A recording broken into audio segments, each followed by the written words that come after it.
Samantai nedēļa sākās ar pārdzīvojumiem. Svētdienas koncertā viņai jādzied laupītāja dziesma, un meitene domāja, ka nu ir pēdējā stundiņa klāt. Fail. Tas ir ar melodiju, bez melodijas? Bez. Man vajag ar melodiju. Vēlreiz uzspēļ. Cits visu mūžu taupā, cits visu mūžu krāj. Nu šitas vienkārši neiet kopā. Es saku fails vienkārši.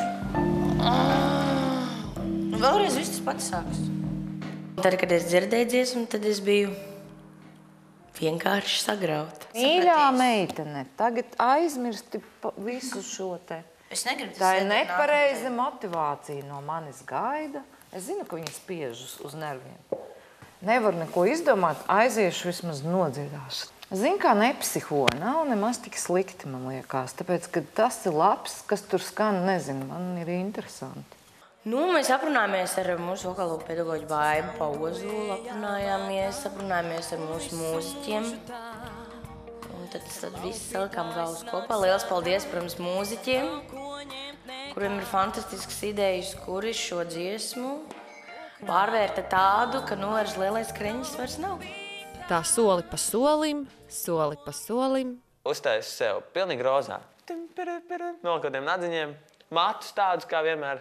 Mīņikos vienkārši tādi. Rozā īsti kleitiņš ir tāda te. Jā. Mans baltais kažociņš. Jā. Ļoti lieliski. Tā arī dari. Come on!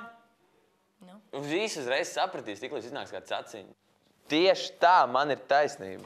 Es attēlošu, kā teikt, mūsdienu situāciju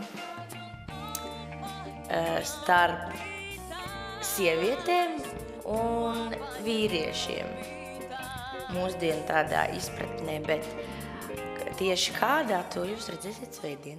Man varētu būt kaut kāda rozā kleitiņa, tāda uz auguma apspīlēta. Respektīvi Karisa Klintone, jā? Nu jā, mazā somiņa, rozā cimdiņa, garie un es eju un Sākumā bija tūtā, jā.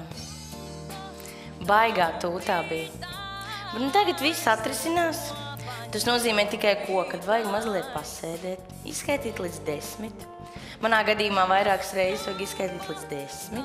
Tad mazliet padomāt mierīgi, dziļi ielpot, pamēģināt kaut ko savādāku. Un tad jau viss notiek.